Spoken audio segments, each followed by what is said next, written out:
The land down under has never been easier to reach. United Airlines has more flights between the U.S. and Australia than any other U.S. airline, so you can fly nonstop to destinations like Sydney, Melbourne, and Brisbane. Explore dazzling cities, savor the very best of Aussie cuisine, and get up close and personal with the wildlife.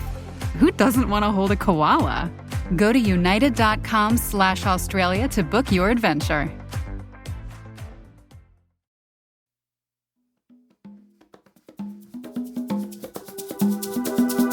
Today on CityCast Denver, ever since the parent companies of King Soopers and Safeway announced plans to merge back in October 2022, Denverites have been wondering what the $24 billion deal would mean for their grocery shopping. Higher prices? Closed stores? Fewer jobs? The FTC is attempting to block the merger, with the trial set to begin in Oregon today. So we're sharing a conversation our host Bree Davies had with Colorado's Attorney General Phil Weiser earlier this year. He had just filed his own lawsuit to block the merger, and his case is set to go to court next month. Also, stick around for a segment from our sponsor Wana Brands about a very cool, very new product that they think you're going to like. Today is Monday, August 26th. I'm Paul Caroli, and here's what Denver's talking about.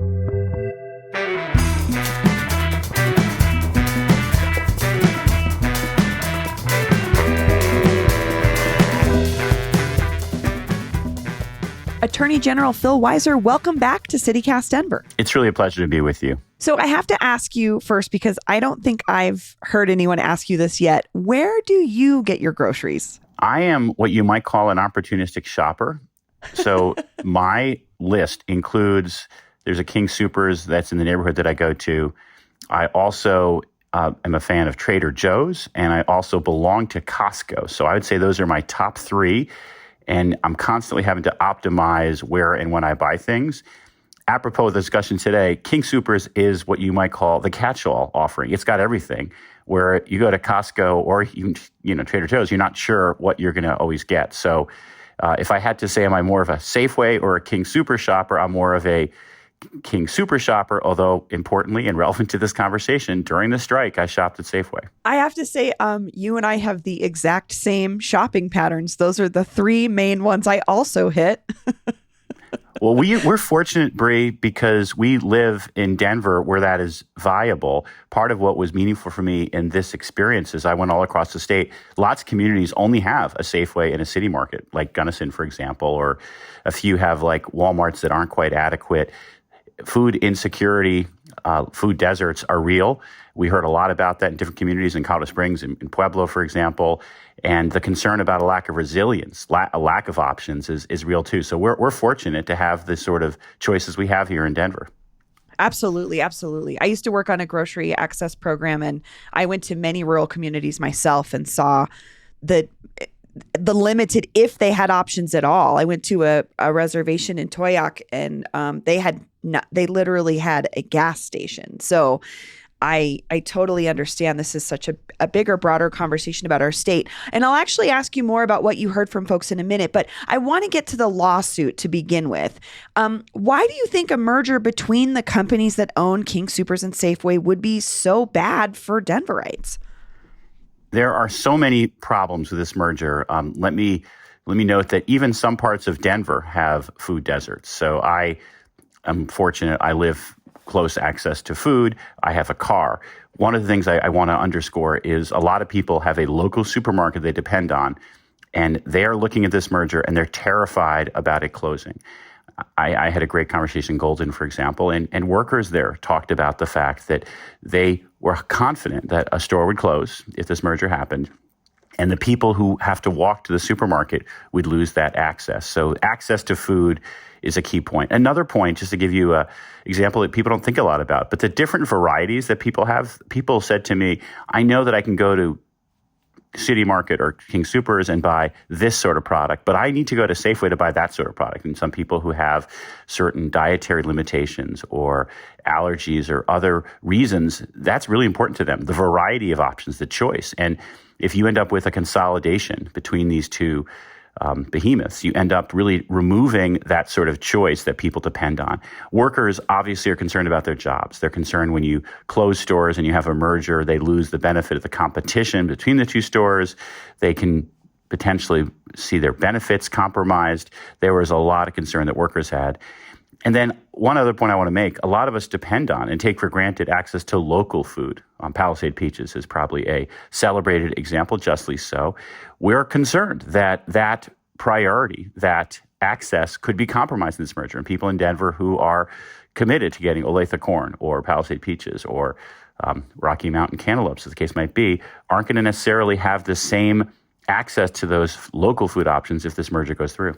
You just mentioned this, which is a concern folks have, which is if this merger goes through, the bigger than the company that owns both of these stores becomes one, and they might close the one store in my neighborhood or the one store in my community. And so, but also I would say in response to the news of your lawsuit, the leaders of these companies put out a statement kind of saying the opposite. They were arguing that this merger would, quote, bring lower prices to more customers and bring more fresh, affordable food to more communities.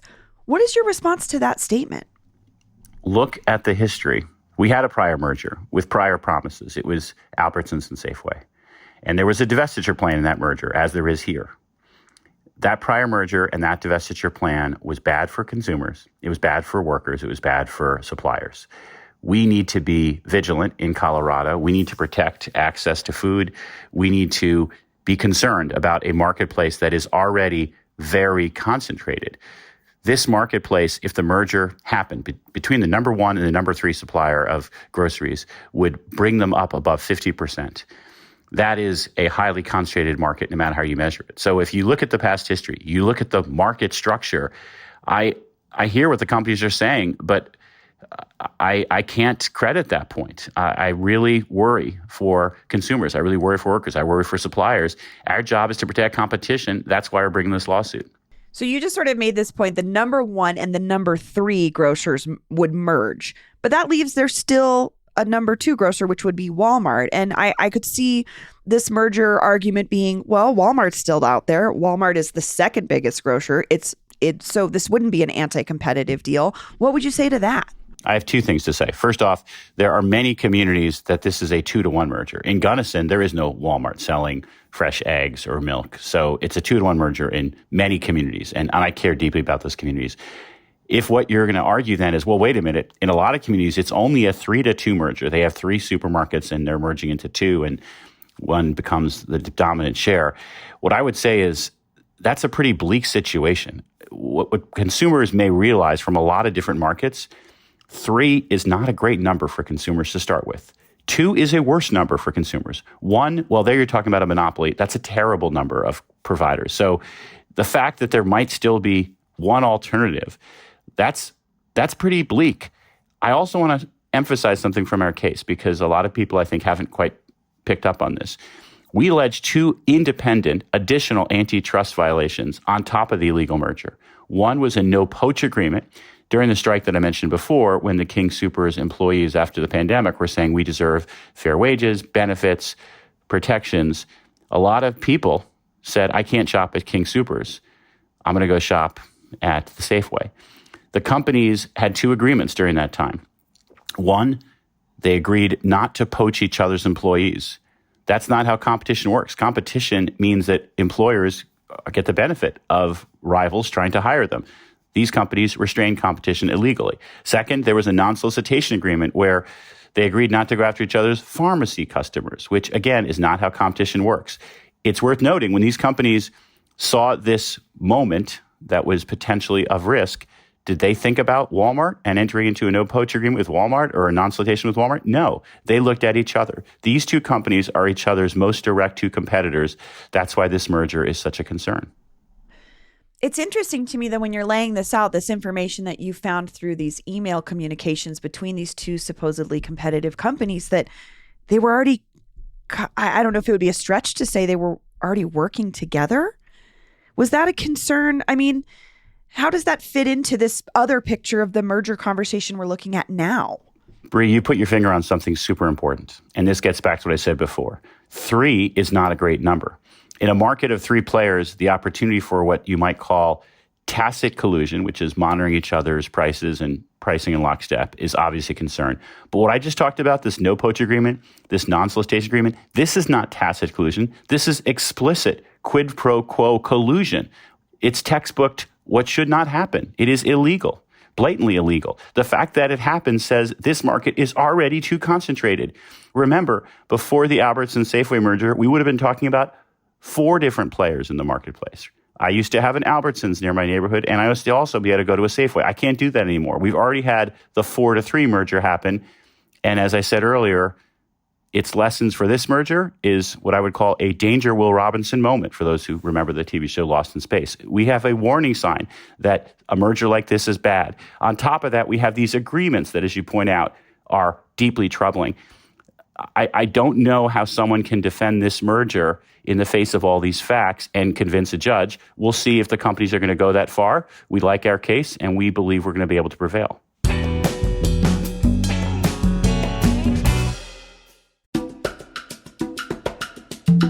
This episode is brought to you by Denver Health. Because school's back in session, and inevitably, we all know, that means there's going to be some kind of bug going around.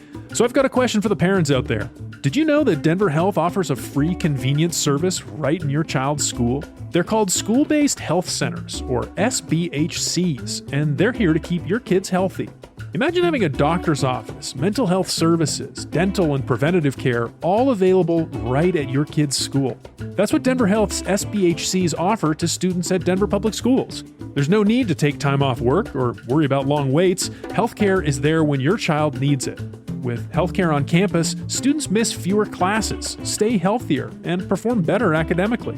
Denver Health's pediatric team saw more than 16,000 students last year. Care is available at no cost to families, and siblings of DPS students up to the age of 21 can receive care at no cost as well. Visit denverhealth.org/SBHC to learn more today. That's denverhealth.org/SBHC. Ryan Reynolds here for, I guess, my 100th Mint commercial.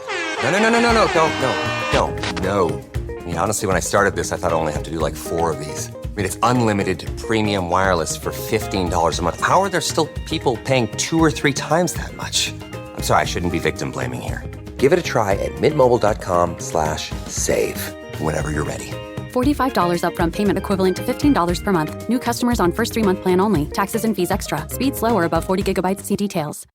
We've been talking about these 3 big players, but I think we know this isn't necessarily a 3-player market when you look at maybe a more metro area like Denver, but there are other companies that are selling groceries. And I think the company leaders also said about this, quote, blocking this merger would only serve to strengthen larger non-unionized retailers like Walmart, Costco, and Amazon by allowing them to maintain and increase their overwhelming and growing dominance of the grocery industry. So help me understand how are they wrong in this sense? Our opening conversation was right on point. I do shop at Costco. I love Costco. If you said to me, you can only buy your food at Costco, my wife would be so angry at me, as would my kids, because you're buying in bulk. You don't have everything available to you. The choices are more limited. For some people, paying the yearly membership fee is prohibitive, and so they can't go to Costco. So to argue that Costco is an alternative to Safeway or to King Soopers is not, in our view, a credible point. It's not factually borne out. You mentioned Amazon, which, of course, owns Whole Foods. We can have that conversation, too. The FTC litigated this issue before in the Whole Foods Wild Oats merger, and what the court concluded is there's actually a separate niche. They call it a premium natural organic supermarket niche, the weirdly named PNOS acronym. And that niche is true with my experience. It is also not, let's call it, a comfortable thing if I said I'm only shopping at Whole Foods. That's not going to give me everything I need. If you want to shop for everything you need, you really have 2 or 3 choices. You know, if you shop at Walmart, that would be a choice. Safeway is a choice. And obviously, King Soopers is a choice. So they are, you're correct, saying, look at all these other choices out there. And our response is they aren't real alternatives. The only real, call it general Safeway, general grocery store options are Safeway, are Walmart, and are King Soopers. And that makes this, in Denver and in many communities, a 3-2 merger. There is obviously the point I made earlier. Some communities, it's a 2-1 merger. The idea that there's all this other competition around there, I don't believe holds up to scrutiny. I just want to make this point, too, when you're talking about the full service grocery store versus the Whole Foods, for instance. Like Whole Foods doesn't have banking options. Like at King Soopers, you can cash your check at customer service. You can get a money order at customer service. Pharmacy. So I see what you're saying. There's competition for groceries, but all the other things that come along with offerings at a grocery store aren't necessarily going to be there. That's true. But also, even for groceries, if you're trying to buy Ziploc bags or you're trying to buy other basic items, many of them won't be in a Whole Foods. Whole Foods doesn't provide what I call the full grocery experience. It provides more what I would call a niche opportunity. Sure. So I want to talk about the union factor really quickly, because this has been a conversation here in Denver, especially. We saw, strikes, and this was a conversation already. But did you consider the fact that this merger would be of the only two unionized grocery workforces? Was that part of your thought process?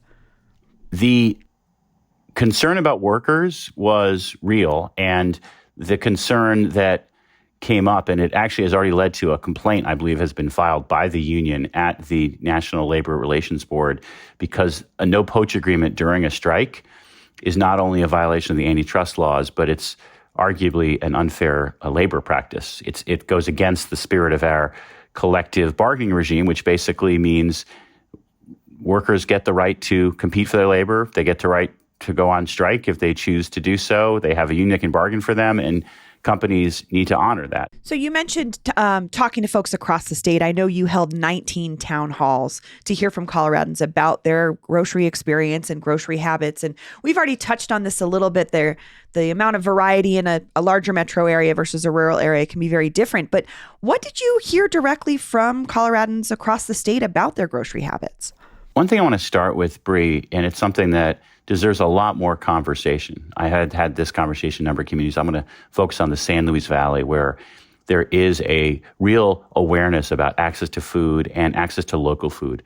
A lot of local communities are starting to think about what you might call a food mapping ecosystem. Where is food grown in our communities? How do we access it? Where is it sold? A concern that came up in the Valley that this merger accentuated the concern is, could it be that potatoes grown in the San Luis Valley could be shipped first to Denver and then back to the San Luis Valley?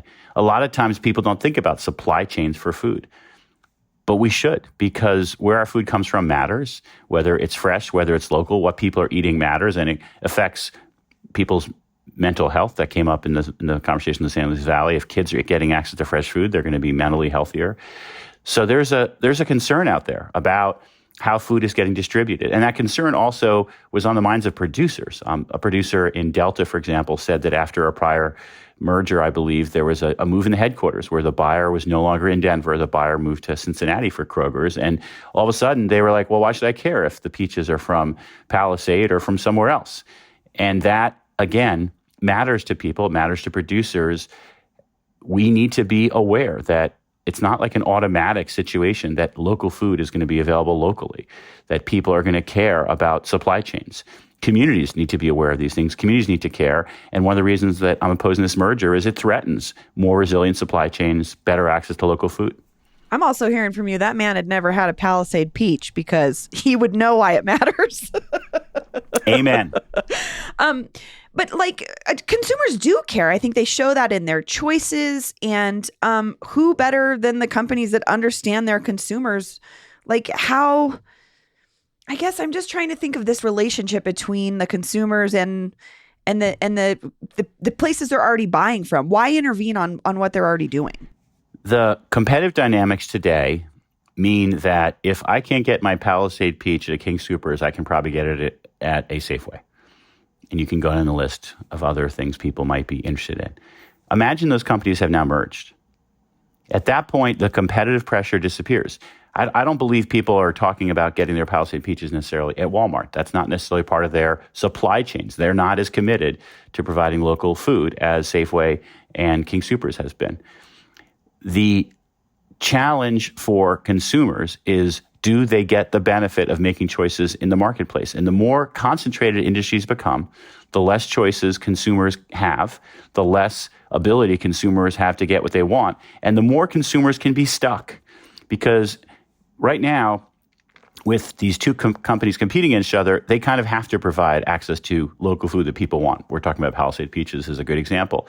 But if they don't have that competitive pressure, then they won't have to do it. They can tell consumers, you're stuck. We get to make these choices. So I grew up here. King Soopers is the grocery store I grew up going to. But I have to say, I have friends who have moved here from all over the country, and they are attached to the grocery chains that they love in other states. So I'm thinking about like Aldi's, Wegmans, Publix, H-E-B. I don't know. And I heard these grocery stores are great. But do you worry that your aggressive approach to this merger is sending a message to those companies that Colorado might not be a welcoming market for them? There's an important point here. If someone wants to come in and be a new entrant, you are so welcome. We'll do everything we can to enable competition, to help you enter. More competition is great. When Trader Joe's came to Colorado, it was a very happy day for me. Even though it's only a niche, it still provides, what you might call some form of niche competition, as well as more choices and variety. So that's great. I want more entry. What I'm worried about is consolidation of existing choices and the reduction of existing choices. That's what this merger challenge is about.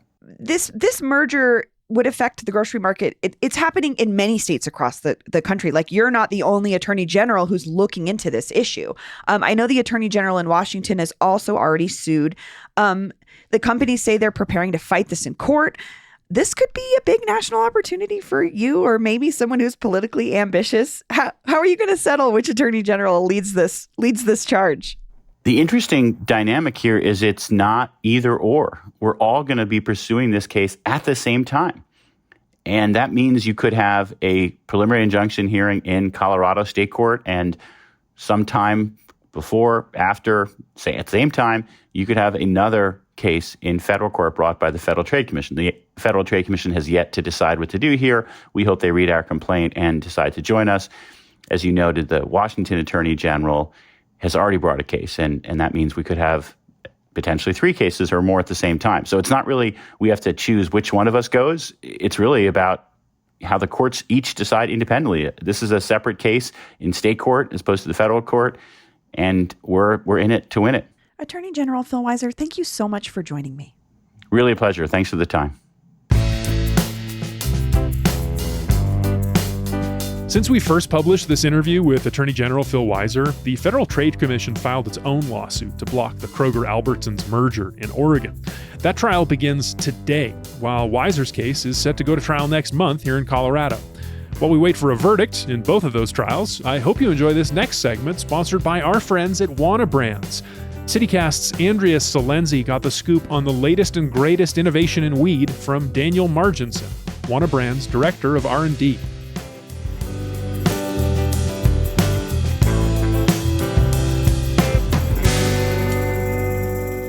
Hey, I'm CityCast Content Director Andrea Salenzi, and I'm here with Daniel Marginson. He is the R&D Director for Wana Brands. Wana Brands has a new cannabis edibles line. They're called Wana Optimals. And the Optimals line focuses less on being fun gummies for stoners and more on wellness. And we're going to hear all about these products. My guest today researched and developed them. Daniel, thank you for coming on CityCast. Yeah, no problem. Thanks for having me. So Wana Brands, W-A-N-A. There are not 2 N's. How'd you guys get that name? Yeah, so it's a play on words from marijuana. Oh. Also, the classic saying, do you want to get high? So it's kind of twofold there. You guys created a line that I want to hear more about today. It's called Wana Optimals. So I'm standing in my local dispensary. I see them in front of me. Tell me about what makes these gummies different than regular cannabis edibles. So regular cannabis edibles are traditionally designed with just THC intoxication in mind.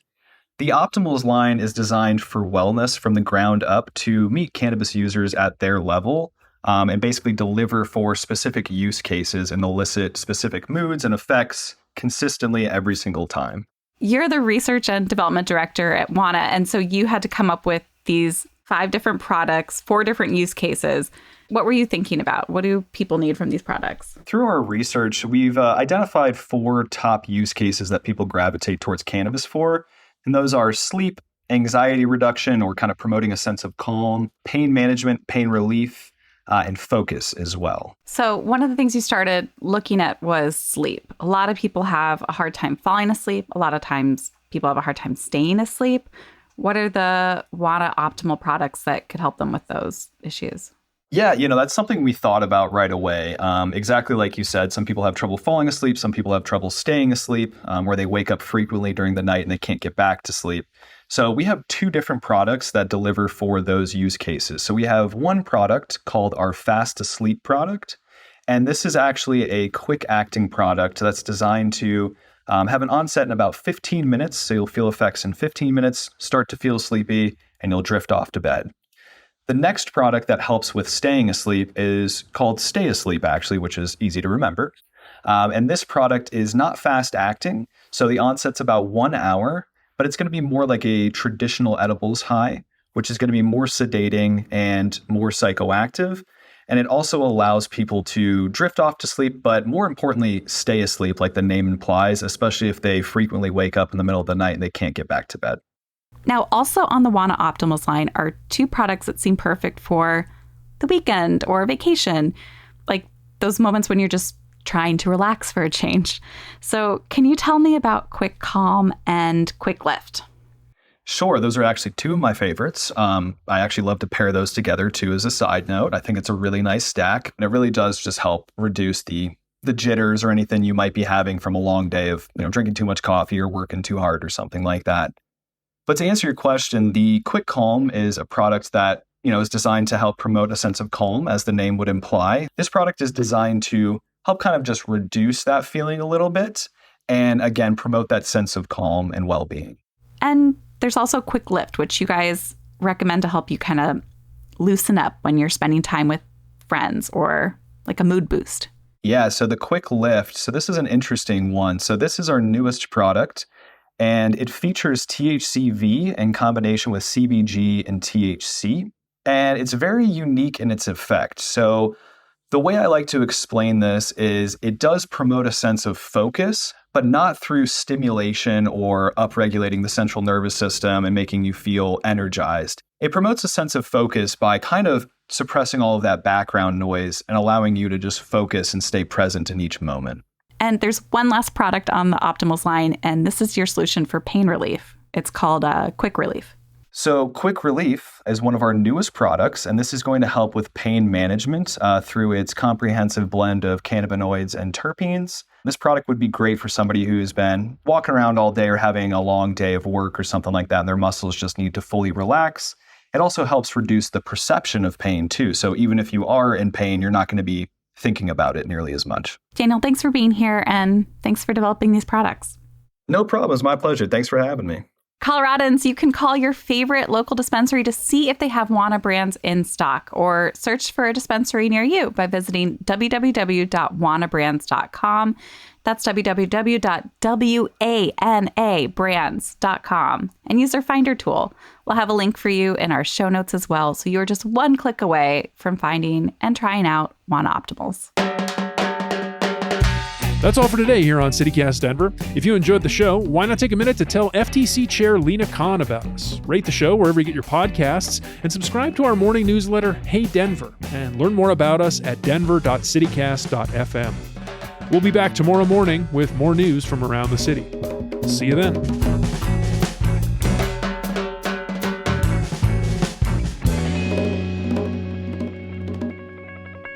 So are you getting your snacks at Trader Joe's too? Because that's really all I treat it for, is where I get Hold snacks. a cone. Hold the cones. We're addicted. Oh. Yeah, hold the cones are probably my single favorite Trader Joe's snack. I have a 2-year-old and I have a husband that eats like a teenager. So I just fill an entire pantry with Trader Joe's snacks and they're set. Well, and then my second favorite Trader Joe's would be the ginger snap cookies. That would be my second favorite after the hold the cones.